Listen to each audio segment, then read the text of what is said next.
परात्पर अखिलेश्वर अकारण करुणावरुणालय भक्तवत्सल भगवान श्री बालकृष्ण भगवंताची वाङ्मयीन प्रतिमूर्ती श्रीमद भागवत महापुराण या दिव्य आणि अलौकिक ग्रंथाशी या महापुराणाची आपण कथा श्रवण करत आहोत। या ग्रंथाचा आपण रसपान करत आहोत। आजचा कथेचा कितवा दिवस?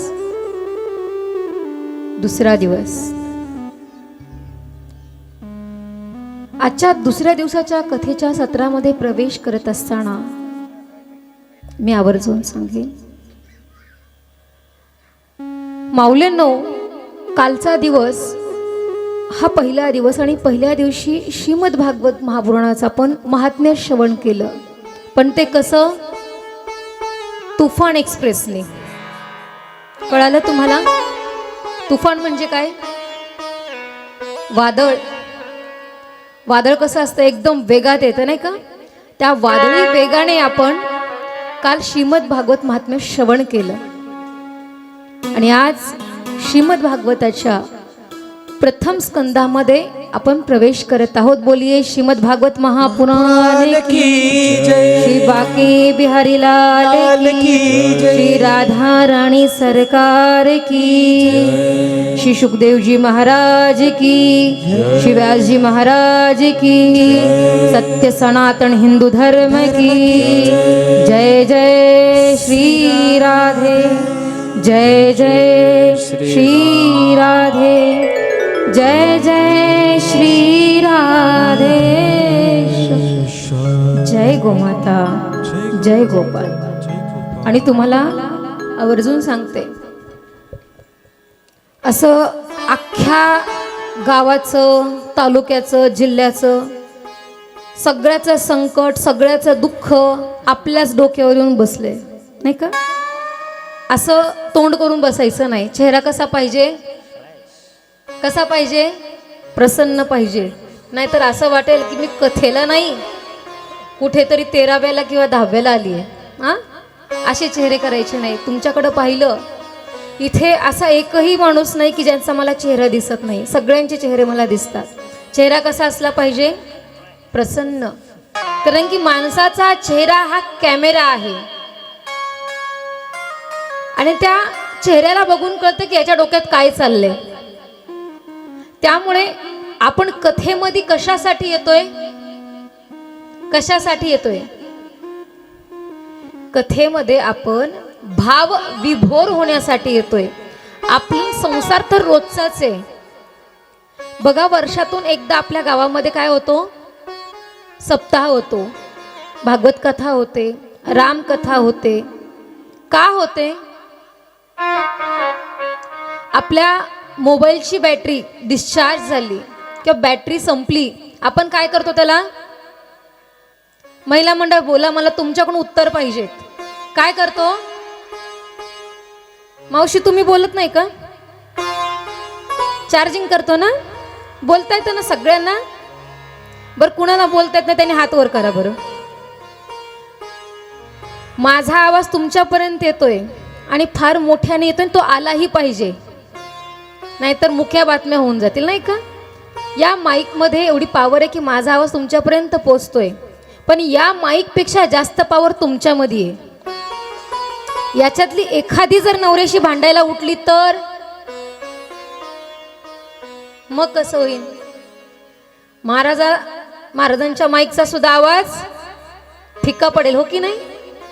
त्यामुळे उत्तर ज्यावेळेस तुमच्याकडून मला अपेक्षित असतं, ज्यावेळेस मी तुम्हाला प्रश्न करते, वक्ता आणि श्रोता या दोघांमध्ये एवढं चांगलं बॉन्डिंग हवंय किंवा त्याच वेळेस वक्त्याच्या अंतकरणामध्ये भावना असते, खूप काही सांगून जायचं, पण जेव्हा पुढचा श्रोता त्याला रिप्लाय देत नाही, त्या प्रत्येक प्रश्नाला उत्तर देत नाही किंवा भावना व्यक्त करत नाही, त्यावेळेस काय होतं? जाऊ दे, यांना काहीच कळत नाही, असा विचार मनामध्ये येऊन जातो। त्यामुळे मला तुम्हाला खूप काही सांगून जायचं आहे, खूप काही सुंदर सुंदर कथा सांगायच्या आहेत। काही आपल्या संसारातल्या गोष्टी, संसाराचे नियम, कसं जगावं, कसं वागावं, कसं मरावं, पौर्णिमेला कसं काय करायचं, अमावस्येला काय करायला पाहिजे, ह्या गोष्टी जीवनामध्ये फार नियमाच्या गरजेच्या आहेत, त्या तुम्हाला मी सांगणार आहे.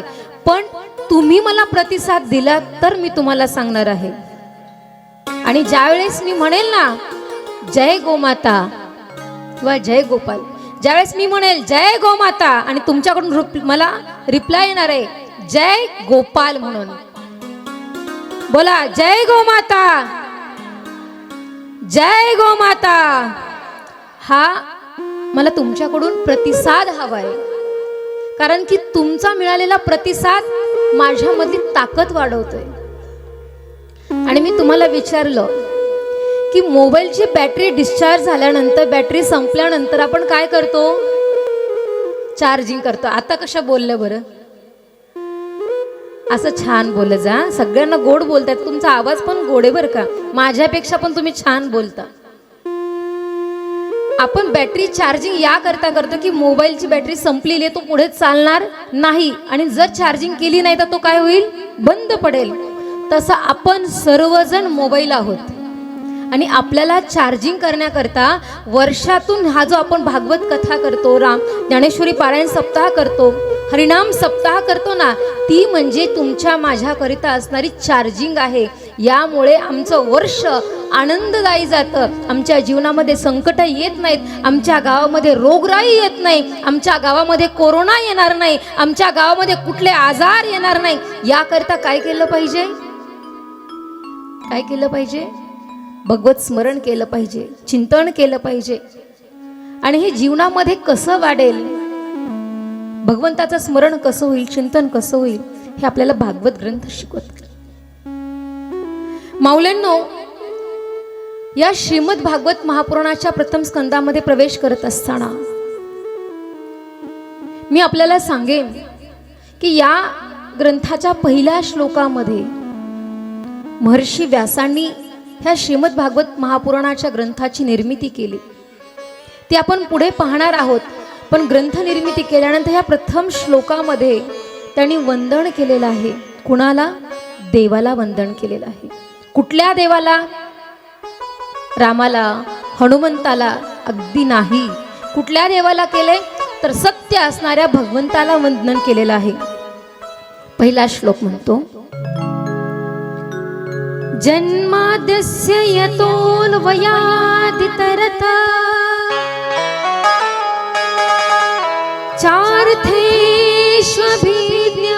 चार्थेष्वभिज्ञस्वराट तेने ब्रह्महृदायादि कवये मुह्यन्ति सूरया तेजो वारि मृदां यथा विनिमयो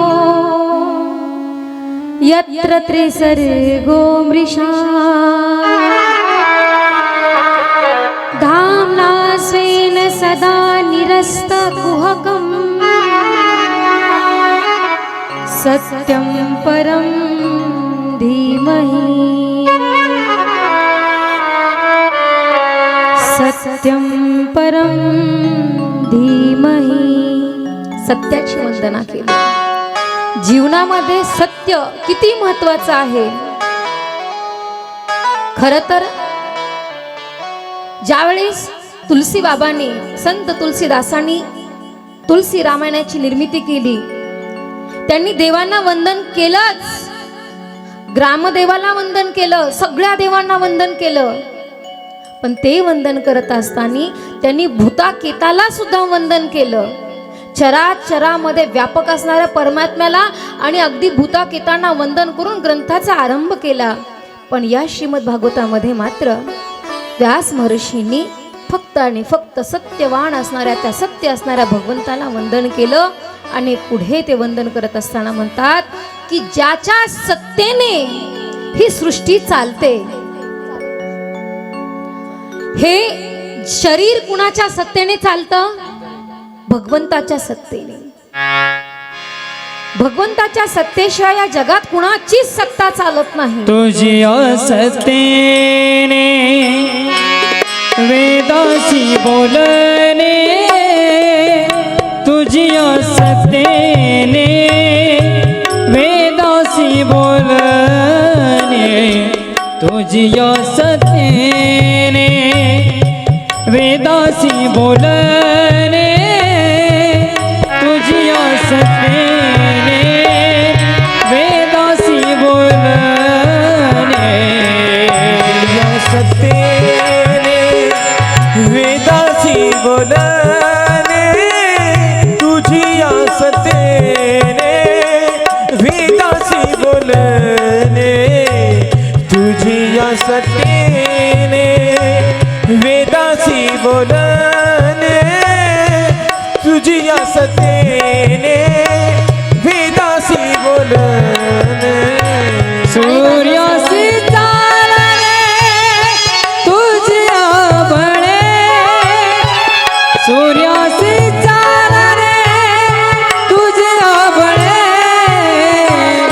ऐसा तू समर्थ ब्रह्मांडाचा धनी ऐसा तू समर्थ ब्रह्मांडाचा धनी ऐसा तू समर्थ ब्रह्मांडाचा धनी ऐसा तू समर्थ ब्रह्मांडाचा धनी ऐसा तू समर्थ ब्रह्मांडाचा धनी ऐसा तू समर्थ ब्रह्मांडाचा धनी ऐसा तू समर्थ ब्रह्मांडाचा धनी ऐसा तू समर्थ ब्रह्मांडाचा धनी ऐसा तू समर्थ ब्रह्मांडाचा धनी तुझ्या सत्तेने सूर्यासी सूर्य चालतोय कुणाच्या सत्तेने. एका बाईला अहंकार झाला, म्हणे अख्खं गाव हे सकाळी उठतं ना, ह्या गावातील लोक, माझ्या गावातली जी माणसं आहेत ना, ही सकाळी उठतात कशामुळे माहिती? म्हणे माझा कोंबडा जेव्हा आरवतो, माझा जेव्हा कोंबडा ओरडतो तेव्हा अख्खं गाव उठतं. त्या बाईला अभिमान झाला. पण आपण जागे केव्हा होतो? सूर्यदेवता जेव्हा प्रगट होते तेव्हा आपण सर्वजण उठत असतो. खरं तर सूर्यदेवता प्रकट होण्याच्या आधी उठलं पाहिजे. पण हल्ली काय होतं, सूर्यदेव आधी प्रकट होतात आणि मग माणसं उठतात. त्या सूर्यदेवाला पूर्वी लोक अर्घ्य द्यायची. सूर्यदेव उगवत असताना सूर्यदेवाच्या आधी उठायचे. सडा, सारवण, रांगोळी सगळं काय व्हायचं. आमच्या सासा करायच्या नाही का. आता सुना काय करतात, सासूबाई झोपाव तुम्ही गप्प, काय होत नसते. हे तुमचे जुने विचार सोडून द्या. सुनबाई स्वतःही उठत नाही, सासूबाईला आता होत नाही. सासूबाई बिचारी गप्प बसते, कारण शरीरात बळच राहिलेलं नाहीये. मग ज्यावेळेस सुनबाई गप्प झोपते त्यावेळेस काय होतं, सूर्यदेव उठतात म्हणजे उगवतात, प्रकट होतात आणि दारामध्ये येऊन वाट बघतात, आता कधी बाई उठन. आणि बाई उठल्यानंतर झाडून बिडून घेतच नाही. मग तिला काय हवंय, बेटी. झोपेतून उठला की एक श्लोक म्हणायचा असतो, डोळे उघडायच्या आधी. डोळे उघडतो आपण त्यावेळेस उघडल्यानंतर आपल्याला देवाचा चेहरा पहिला दिसला पाहिजे. देवाचा चेहरा दिसला पाहिजे. आणि आपण कधी कधी आपला दिवस वाईट गेला की आम्ही काय म्हणतो, बाई कोणाचं तोंड बघितलं होतं काय माहिती सकाळी सकाळी, म्हणतो की नाही. कधी कधी आमचा वाईट दिवस गेल्यानंतर सकाळी देवाचं तोंड बघितलं पाहिजे असा आम्ही विचार करतो. आणि ती बाई उठते, ते देवाचं तोंड तर लांबच राहिलं, पण तिला पहिलं प्रभाते कपदर्शनम. पण प्रभाते काय केलं पाहिजे, सकाळी उठल्यानंतर आपले दोन्ही हात आहेत ना, लक्ष देऊन ऐका, आपले दोन्ही हात हे असे चोळायचे, डोळ्याच्या समोर धरायचे आणि मग डोळे उघडायचे. आपल्या हाताचं दर्शन घ्यायचं. लक्ष्मीचा वास कुठे असतो, आपलं भविष्य कुठे बघितलं जातं, एक कपाळावरती. भविष्य त्याचंही असतं, ज्याला हात नाही त्याचंही भविष्य असतं. पण आपल्या हातामध्ये लक्ष्मी, माझ्यामध्ये एवढं सामर्थ्य आहे, मी लात मारून तिथे पाणी काढेल, म्हणजे हे सामर्थ्य असतं. सकाळी उठल्यानंतर आपल्याला काय करायला पाहिजे, हाताचं दर्शन घेतलं पाहिजे. कराग्रे वसते लक्ष्मी, कर मध्ये तू सरस्वती, कर मुले तू गोविंद, प्रभाते कर दर्शनम. पण आम्ही कर म्हणजे हात, प्रभाते कर दर्शनम, आपल्या हाताचं दर्शन घ्या. पण आम्ही आमच्या हाताचं दर्शन न घेता सकाळी उठल्या उठल्या प्रभाते कप दर्शनम, कपाचं दर्शन घेतो आणि मग आमच्या दिवसाची सुरुवात होते. केदवा कैसे राहतो हे आम्हाला कळत नाही. मग त्या स्त्रीला असं वाटलं की अख्खा गाव जो उठतो ना तो माझ्या कोंबड्याच्या आरवण्यामुळे उठतो. तिने काय केलं माहितीये, आपला कोंबडा म्हणे गावातल्या बाया माझ्याशी लयच भांडतात, स्वतःला खूप शहाण्या समजतात. ह्यांना असं वाटतं की आम्ही लवकर उठतो, पण ह्या उठतात कुणामुळे, माझ्या कोंबड्यामुळे. तिने काय केलं माहितीये, तिच्या कोंबड्याची जी चोच असते ना ती चोच दोरीनी बांधली आणि तिच्या कोंबड्याची चोच बांधून तिने त्या कोंबड्याला ते डालगं असतं ना, डालगंच म्हणतात ना, बरोबर ना, त्या डालगेच्या खाली त्या कोंबड्याला ठेवून दिलं. आता तिला असं वाटलं आज काही सकाळ होत, लोक काही उठत, सूर्यदेव नेहमीप्रमाणे उगवले, सर्व लोक उठली, त्यांचा दिवस सुरू झाला, पण कोंबडा आरवला नाही. ही म्हटली बाहेर जाऊन बघते तर काय, सगळी लोक ज्याची त्याची काम, कुणा वाचून कुणाचं अडून जातं का, अडून राहतं का, नाही राहत. पण हिचा हा गैरसमज होता. तो सूर्य भगवान जो आहे ना तो कुणाच्या कोंबड्याच्या आरवण्यामुळे किंवा तुमच्या उठण्यामुळे तो उठतो असं नाही. तो भगवंत आहे, सूर्य नारायण ह्या भूतलावरून दिसणारी प्रत्यक्ष देवता आहे. आपण रोज नित्यनेमाने सूर्यदेवाला अर्घ्य दिलंच पाहिजे. आणि ज्याच्यामुळे काय होतं माहितीये, आमचं आरोग्य चांगलं राहतं. कुणाला वाटतं की लवकर मरावं, ज्याला वाटत नाही ना त्यांनी रोज सूर्यदेवाला अर्घ्य द्यायला सुरुवात करा. आणि सूर्यदेवाची 12 नावं आहेत. किती नावं आहेत? किती? 12. आता मोबाईल शेंबड्या मुलांना पण चालवता येतो, मग तरी पण अशी करती. हा व्हिडिओ, हा व्हिडिओ झाला नाही आवडला, पुढचा व्हिडिओ, हा नाही आवडला, पुढचा व्हिडिओ, म्हणजे तिला सगळं कळतं. मग त्या गुगलला बोला सूर्याची 12 नावे, ती 12 नावे काढा आणि ती 12 नावे कंठस्थ करा. आणि ज्यावेळेस तुम्ही सूर्यदेवाला अर्घ्य द्याल ना त्यावेळेस सूर्यदेवाची ही 12 नावे घेऊन अर्घ्य द्या. असा तो परमात्मा आहे, तो सत्य आहे. सत्य तू, सत्य तू, सत्य तू विठ्ठला. तो तिन्ही स्थितीमध्ये सत्य आहे. आधी होता, आता आहे आणि कायम असणार आहे. ह्या सृष्टीचा प्रलय झाला तेव्हाही तो होता, सृष्टी आहे तेव्हाही तो आहे. असा सत्य परमात्मा, त्या सत्य असणाऱ्या भगवंताची वंदना केली. 2 चोर जेव्हा चोरी करतात ना, त्या चोरांनी जेव्हा चोरी केलेली असते ती चोरी दोघं एकमेकांमध्ये वाटून घेत असतात. पण यांनी किती केली त्यांनी किती केली दोघांनी एकत्र करून त्या वाटण्या करत असताना तो वाटणीचा हिस्सा सुद्धा इमानदारीने करावं लागतं. म्हणजे बेईमानीचं काम सुद्धा सत्यावरती चालत असतं. सत्य जीवनामध्ये इतकं महत्वाचं आहे. आणि असा तो सत्य भगवंत काय आहे, तो सत्य शिव आहे, तो सत्य सुंदर आहे. तो दाराच्या मेन कमानीपाशी उभा आहे. उभा असताना त्याच्या राज दरबाराच्या द्वारामधून एक स्त्री निघून येते बाहेर. दिव्य आहे, सुंदर आहे. विचारलं आपण कोण आहात आणि कुठे जात आहात? त्यावेळेस ती स्त्री म्हणाली, राजन मी आहे कीर्ती आणि मी तुझ्या राज्याचा त्याग करून चालली आहे. कीर्ती निघून जाते. राजाने थांबवलं नाही. थोड्या वेळाने त्या राजाच्या दरबारामधून एक पुरुष निघाला. विचारला आपण कोण आहात? त्यावेळेस त्याने सांगितलं की मी यश आहे. कोण आहे? यश आहे मी. राजन मी तुझ्या राज्याचा त्याग करून चाललोय. राजन निघून जातात, थांबवत नाही. तदनंतर समाधान निघालं बाहेर. समाधानाला सुद्धा थांबवलं नाही. यश, कीर्ती, समाधान याच्यानंतर निघाली. जिथे यश नाही तिथे लक्ष्मी कुठं थांबते का? कीर्ती निघून गेली, यश निघून गेलं, समाधान निघून गेलं. आता तिथून अजून एक स्त्री निघाली. सोन्याने पूर्ण मढलेली आहे, फार सुंदर अशी स्त्री आहे. आणि ती स्त्री जेव्हा बाहेर निघाली विचारलं राजाने की आपण कोण आहात? त्यावेळेस ती स्त्री म्हणाली राजन, मी लक्ष्मी आहे. कोण? लक्ष्मी आहे. आणि ही लक्ष्मी म्हणते, राजन मी तुझ्या राज्याचा त्याग करून चाललीये. लक्ष्मी निघून जाते, तिलाही थांबवलं नाही. मला सांगा, आपल्या घरातून जर अशी लक्ष्मी निघून जात असताना आपल्याला दिसली असती, आपण काय केलं असतं? आई मला माफ कर, तुझ्या पाया पडतो, चुकलं माझी जी चुकी झाली आहे ती मला सांगा, मला नकळत माझ्याकडून अपराध झाला असेल, मला माफ करा, पण मला सोडून जाऊ. लक्ष्मी कुणाला नकोय? प्रत्येकाला पैसा हवाय, प्रत्येकाला धन हवंय, आणि धनाच्या पाठीमागे यश हवंय, कीर्ती हवी आहे, समाधान हवंय.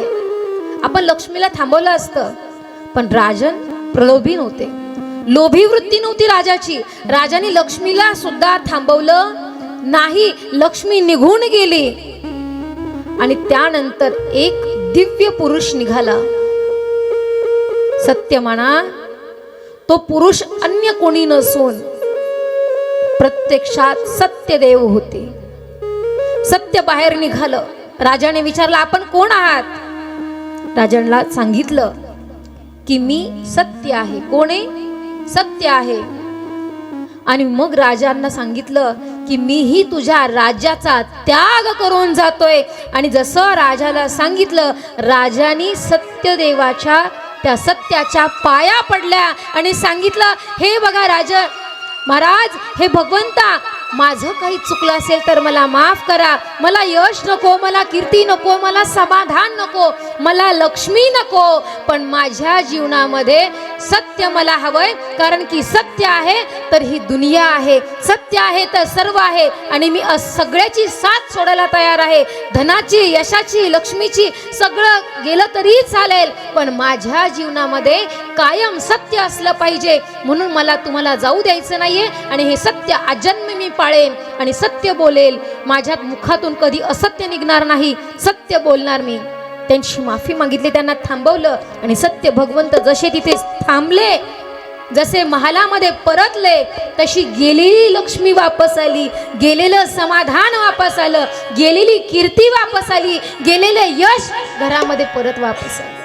सांगायचे काय की सत्य जीवनामध्ये किती महत्वाचं आहे. आणि असा तो भगवंत सत्य, सत्य साच खरे, सत्य साच खरे, सत्य साच खरे, सत्य साच खरे, सत्य साच खरे, सत्य साच खरे, सत्य साच खरे, सत्य साच खरे.